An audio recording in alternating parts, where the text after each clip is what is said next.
As I've said from the outset since I became Minister, good quality financial advice is essential, never more so than today. And according to the Commission for Financial Capability, 68% of New Zealanders have money worries. Many are overwhelmed by the sheer volume of financial choices they need to make.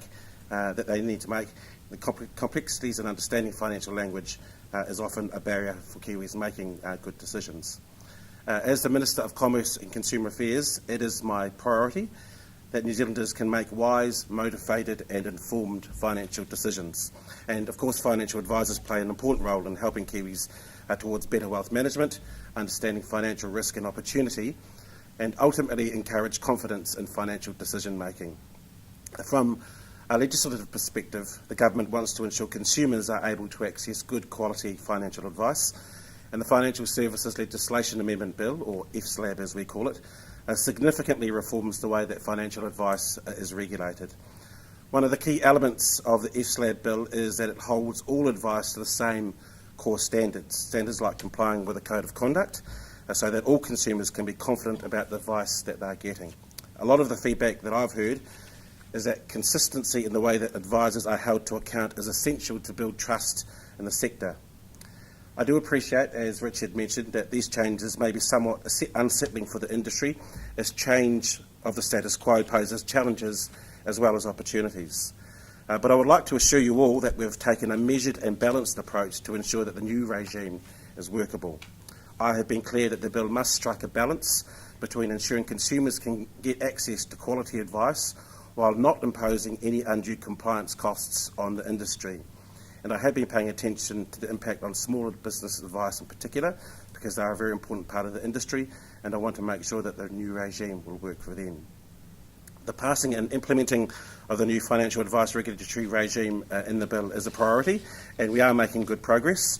The bill is in its final stages at Parliament, and we are hopeful that those stages can be completed in the coming weeks, and I'm not expecting any substantial changes to the bill within that time. The Code Working Group has provided me with a draft Code of Conduct at the end of February, and we're also progressing various regulations. And I want to thank Angus and the members of the Code Working Group for their work developing the draft code and for their professionalism in their work. I know many of you are anxious to see what will be in the code, but there is a process that we need to go through first, including seeking comments from the FMA and advice from officials. And I've asked for those things to happen as quickly as possible so that you can see what is in the code sooner rather than later, and that you can start preparing for that new environment.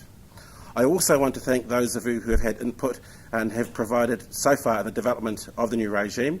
I know there has been lots of consultation, and I sat in some of it, and there is still more to come. It is important that we get all the details right, so thank you to those of you who have taken your time to provide some feedback. I understand officials will give you more information about some of the details, such as disclosure requirements, when Sharon Corbett from MBIE is part of the panel later this morning. Change is happening, and change is difficult, but the change will greatly improve access to high-quality financial advice for all New Zealanders, and I hope that being here today will help you all prepare for that new environment.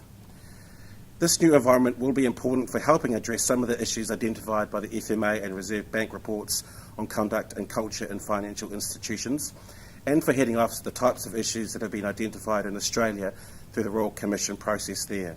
However, the FMA and Reserve Bank reports have raised some serious concerns which the government is and will be addressing. While the FSLAB is in strengthening regulation of financial advice, there is a gap in regulation of entities like banks and insurers, from how they design their products to how they treat their customers at claims handling time. Ensuring that the banks and insurers are treating customers fairly is another priority for the government, and we will be consulting on options for greater oversight in this area. Part of this is looking at the incentives, and I've been clear we'll be closely scrutinising internal sales incentives, so things like bonuses and sales targets for frontline staff, and we'll take a hard line on soft commissions. I've heard from some of you that you're concerned about what this means for commissions, and when we consult in May, we'll be asking about commission structures and how we can ensure that the way commissions are paid is aligned with good customer outcomes. We want to make sure we find workable solutions for the sector that keep those good customer outcomes top of mind, but also ensure that consumers can still access financial advice.